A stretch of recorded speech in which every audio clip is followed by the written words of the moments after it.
Hi, I'm Steven, and this is Priority Games, and you're watching a modern deck tech. This is my deck that I play against Labat today.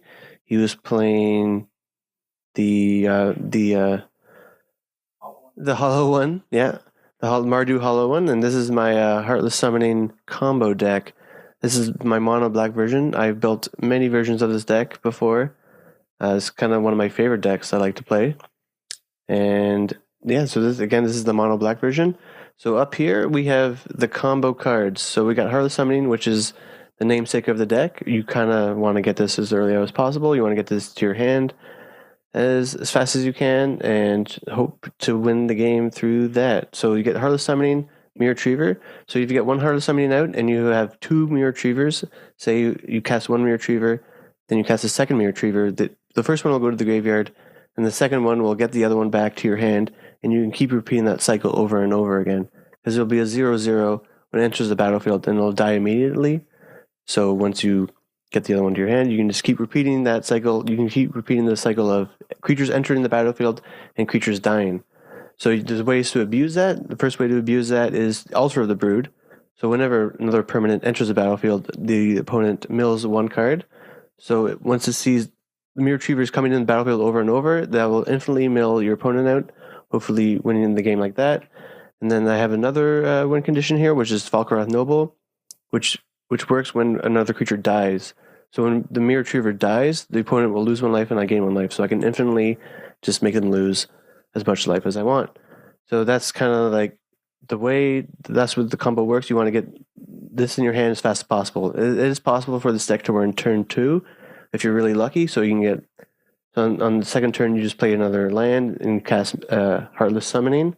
So I guess turn 1 would be the Altar of the Brood, and then turn 2 would be Heartless Summoning, and then hopefully you have two more mirror retrievers in your hand, so you can just right there on turn 2 you can just cycle them right away, and do that combination and just win the game like that. And so there's a lot of other cards you can add to this deck, just kind of like protect itself or ways to like tutor up the combo, make sure you get like a lot of consistency with the deck. So this row here is basically the filler creatures. So this Mirror Superior is a great. So once you have Heartless Summon, you can cast this Mirror Superior for free, which is a 0-cost 4/5. So there's a great way to like add another threat to the board, a blocker, attacker. It's just kind of a different win condition, but it works a lot of the time. So Peerless Mirror, which is a great way to just remove little troublesome creatures.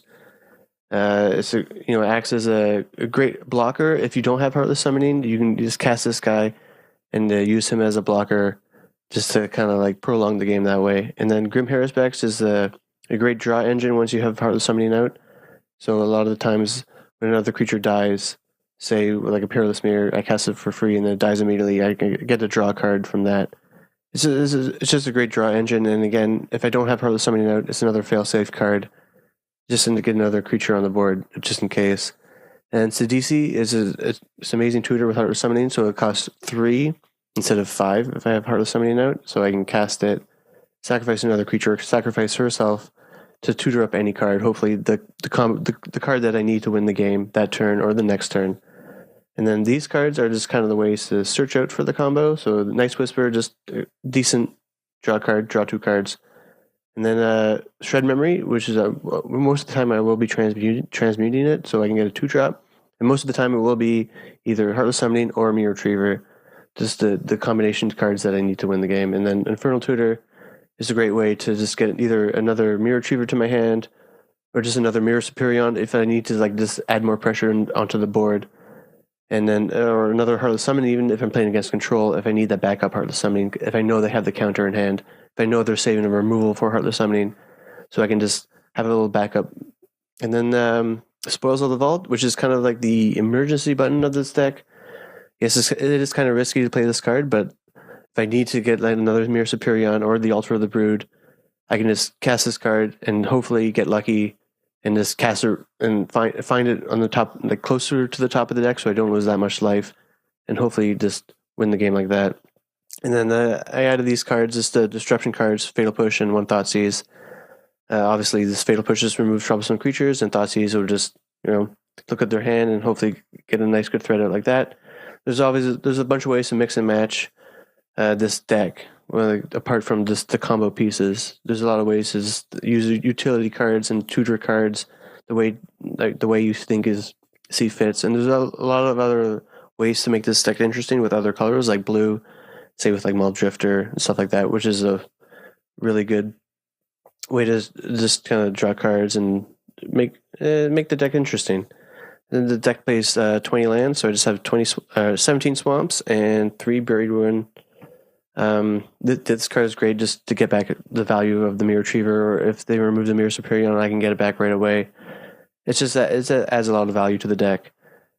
And the sideboard is pretty interesting. There's a lot of ways to build around it. I like to use a lot of disruption cards. One of my favorite sideboard cards in the deck is Pact Negation, which hopefully I only use this card when I want to win the game that turn. If they know they have a counter in hand, and I can just like hopefully cast that Mirror Superior into their counter and then counter their counter with this, then winning me the game, because I don't have any blue mana to spend on my next upkeep. So this is kind of like the way to get through counter spells.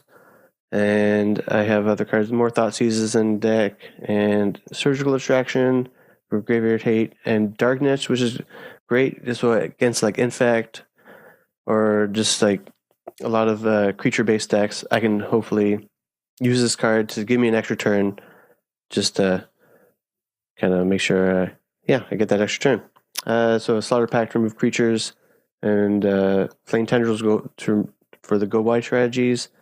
I recently added Cast Down, just to remove, say, like Platinum Empyrean or just other big creatures that Fatal Push can't hit. And Tormod's Crypt just to remove graveyards, and Spellskite to protect my Mirror Superior or other creatures if I need to.